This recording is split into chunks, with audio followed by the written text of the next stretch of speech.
Halo kaum makers semua dimanapun anda berada, napa kabar? Kata orang Dayak Banjar mah. Kembali lagi bersama saya Boy di Employin The Gejrot.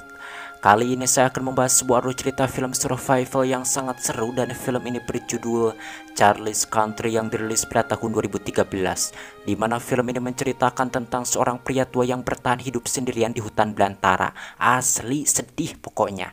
Dan tentunya banyak juga pelajaran baiknya. Oke, tanpa berlama-lama kita langsung aja masuk ke alur ceritanya. Dan seperti biasa, cerot cerot cerot.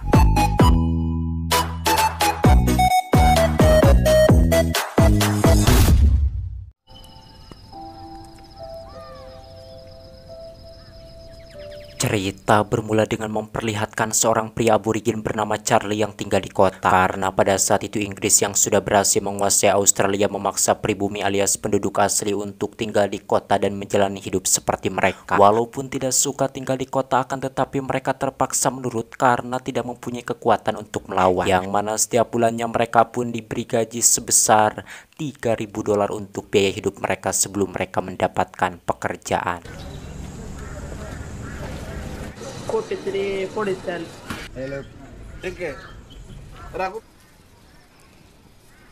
Suatu hari Charlie yang merasa bosan terus berdiam diri, dirinya mendatangi sebuah kantor dan meminta pekerjaan agar bisa membuat rumah seperti sahabat-sahabatnya. Akan tetapi sialnya usahanya gagal. Tentunya hal itu membuat Charlie benar-benar sangat merasa kecewa. Anything else you want, Charlie? Sepulangnya dari sana, tiba-tiba sahabatnya yang bernama Masna datang dan mengajaknya berburu karena hari itu dirinya sedang libur. Setelah menyalakan mobil bututnya, akhirnya mereka pun pergi menuju tempat yang banyak hewannya.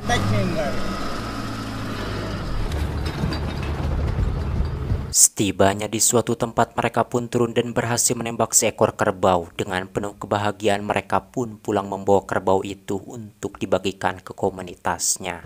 Arab. Mar ini kalau punya jeruk mesti kau. Beli cuman ya. Beli cuman ya. Namun sialnya di tengah jalan mereka dicegat oleh polisi. Disebabkan tidak mempunyai surat izin, akhirnya senjata mereka berikut mobil beserta kerbaunya pun disita. Tentunya hal itu membuat mereka sangat kesal dan kuku lutut. Disebabkan hidupnya dikekang, padahal ini adalah negerinya sendiri. Malam harinya Charlie beserta komunitasnya yang tidak dilarang mabuk pun minum tuak bareng-bareng sebanyak 1 krat. Dan keesokan harinya seorang pria kulit putih bernama Bagas yang merupakan bandar narkoboy meminta kepada Charlie agar ditunjukkan jalan menuju tempat yang cocok untuk berkemah. Setelah dekat ke tempat yang dituju, Charlie pun nganjuk ganja dari Bagas, kemudian pulang ke gubuknya dengan berjalan kaki.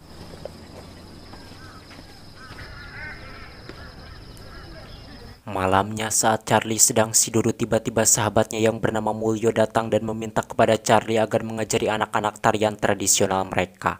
Karena jika tarian itu tidak diajarkan kepada anak-anak mereka, ditakutkannya identitas budaya mereka hilang. Mendengar itu, entah kenapa Charlie yang menganggur menolak dan marah menyuruh orang lain, di mana hal itu membuat Mulyo merasa kecewa dan langsung pergi. Paginya ketika Charlie sedang enak-enak menghisap ganja, tiba-tiba ada polisi yang melewat ke sana. Dengan geram, lantas Charlie pun terpaksa membuang daun kenikmatan itu kemudian pura-pura berjalan. Namun tanpa disangka seorang polisi yang bernama Luke meminta tolong agar Charlie mau menunjukkan di mana tempat berkemah si Bagas. Disebabkan si Bagas adalah bandar narkoboy yang sudah diincarnya selama ini. Karena tidak mau membayar hutang kepada si Bagas, akhirnya Charlie pun ikut bersama Luke dan membawanya ke tempat perkemahan si Bagas. Sesampainya di suatu tempat, Charlie pun menunjukkan kepada Luke tempat perkemahan si Bagas dan temannya. Setelah itu dirinya pun pamit pulang, karena jika ikut menangkap si Bagas, pasti si Bagas akan dendam disebabkan dirinya sudah mengkhianatinya. Malam harinya Charlie dan Masna pun tertawa sangat puas disebabkan si Bagas sudah ditangkap, sehingga kini mereka tidak harus membayar hutang kepada si Bagas yang menumpuk. Ini perlu bayar nawan kacin kan. Keesokan harinya Charlie yang ingin memiliki senjata api dirinya mendatangi Luke dan menanyakan biaya untuk membuat surat izinnya. Luke mengatakan bahwa biayanya sebesar $60 berikut pelatihan. Mendengar itu Charlie yang uang bulanannya selalu dihabiskan untuk membeli tuak pun menolak untuk membayar biaya sebesar itu. Sepulangnya ke gubuknya, Charlie pun membuat senjata sederhana. Setelah itu dirinya pun pergi untuk berburu. Akan tetapi sialnya di tengah jalan dirinya bertemu dengan Luke dan senjatanya dirampas.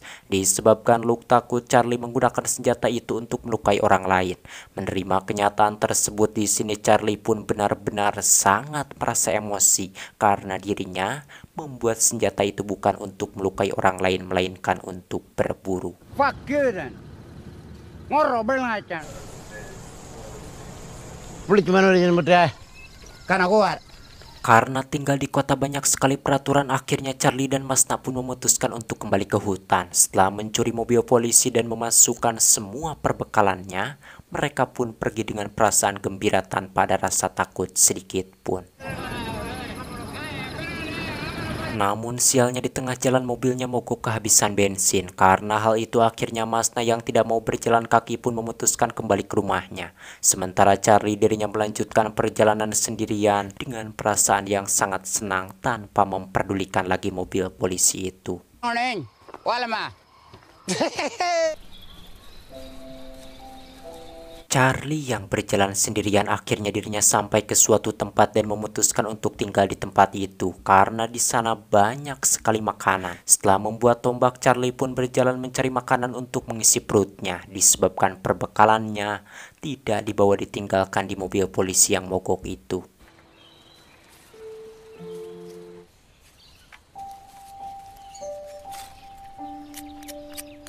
Beberapa hari kemudian, setelah membuat tempat berlindung, Charlie pun menombak ikan kemudian membakar ikan tersebut lalu memakannya dengan sangat lahap hingga cacamuilan. Well done. Di mana Charlie yang tinggal di tempat itu sendirian dirinya benar-benar sangat merasa senang karena di sana tidak ada seorang pun yang melarang apa yang dilakukannya. Saking senangnya, terlihat di sana dirinya sampai gual-geol seperti anak kecil.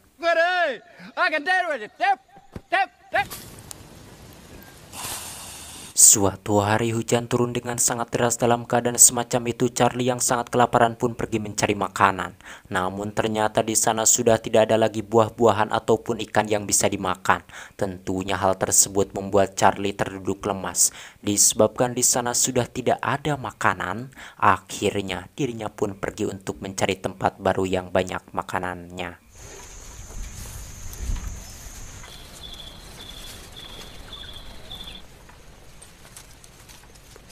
Setelah melakukan perjalanan yang cukup jauh, akhirnya Charlie menemukan sebuah gua yang terdapat lukisan kuno. Karena kelihatannya tempat itu nyaman, akhirnya dirinya pun memutuskan untuk tinggal di sana.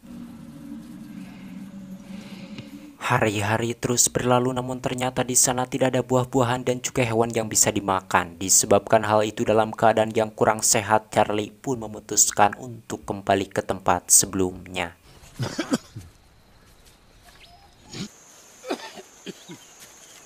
Dalam perjalanan, Charlie yang sangat kelelahan pun beristirahat di bawah pohon. Keesokan harinya dirinya pun kembali melanjutkan perjalanan dan akhirnya sampai di tempat yang sebelumnya.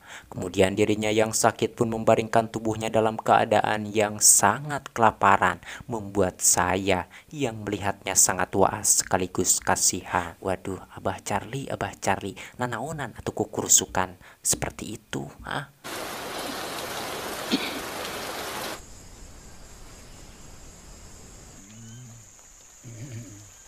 Berhari-hari Charlie tinggal di sana dalam keadaan sakit dan juga kelaparan, namun tidak ada seorang pun yang datang menolongnya karena memang posisinya sedang berada di tengah hutan yang jauh kemana-mana. Beruntungnya suatu hari Masna yang firasatnya tajam datang lalu membawanya ke rumah sakit. You're looking much, you doctor? Yes. Setelah keadaannya agak membaik, Charlie pun memutuskan pulang. Melihat itu, dokter yang ada di sana pun melarang disebabkan keadaan Charlie belum benar-benar pulih. Namun Charlie tidak menurut sehingga dokter itu pun terpaksa membiarkannya pergi. Di mana saat itu ketika Charlie sedang mengambil uang, tanpa sengaja dirinya bertemu dengan salah seorang wanita dari komunitas aborigin lain yang dilarang untuk membeli miras.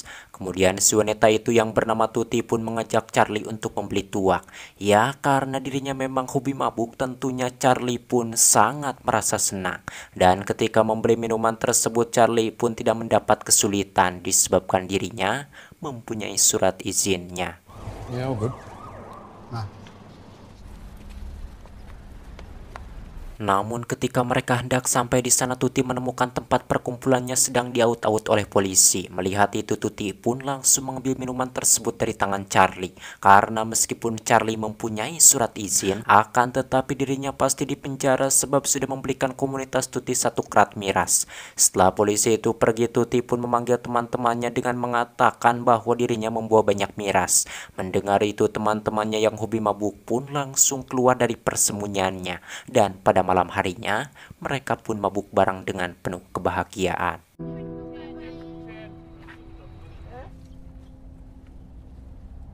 Semenjak tinggal bersama Tuti, setiap harinya Charlie pun terus mengambil uangnya dan dibelikan ke minuman yang memabukkan itu. Hingga suatu malam, Charlie yang sudah lama tidak melakukan empludan pun langsung mengemplut Tuti di bawah pohon.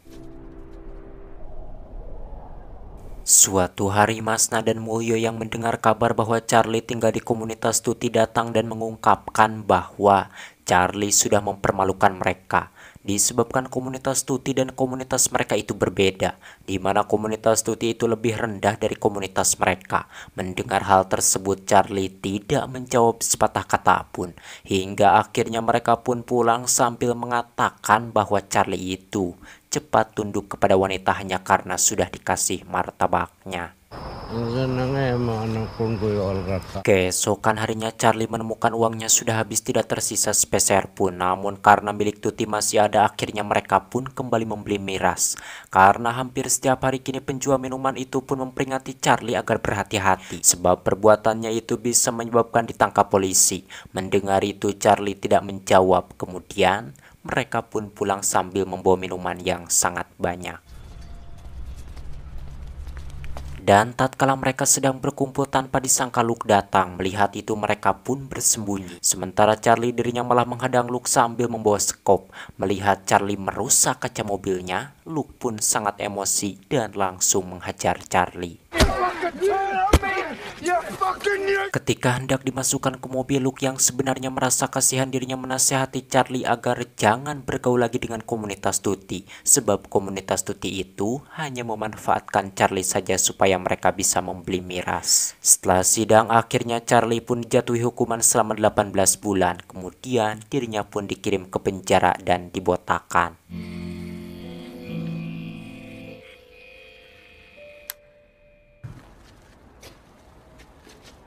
Selama berada di penjara, Charlie pun dipekerjakan menjadi tukang cuci pakaian para tahanan.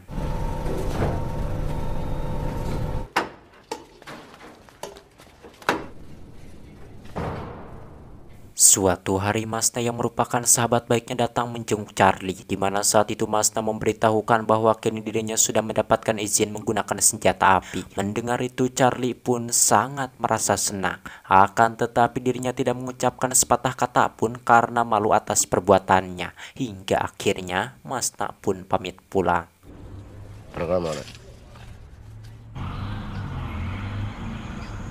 Di mana Charlie yang berada di penjara, setiap harinya dirinya terus bekerja dengan sangat rajin dan tidak melakukan kesalahan sedikit pun. Karena hal itu, akhirnya dirinya pun dibebaskan sebelum 18 bulan.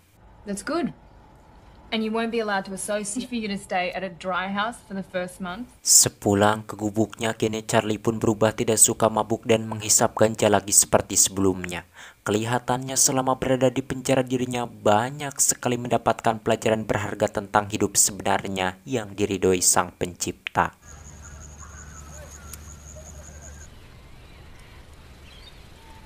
Beberapa hari kemudian, Masna dan Mulyo datang menemui Charlie yang sedang menyendiri. Kemudian mereka berdua pun merokok sampurna kretek kesukaannya. Lalu saat itu Mulyo pun kembali meminta kepada Charlie agar mengajari anak-anak tarian tradisional mereka. Karena sekarang sudah berubah, Charlie pun tidak menolaknya. Tentunya hal tersebut membuat kedua sahabatnya itu sangat merasa bahagia. Mari mendengarkan mak.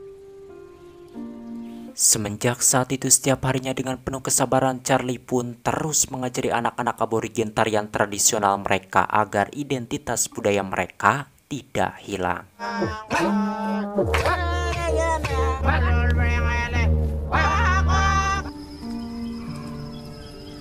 Dan film pun tamat.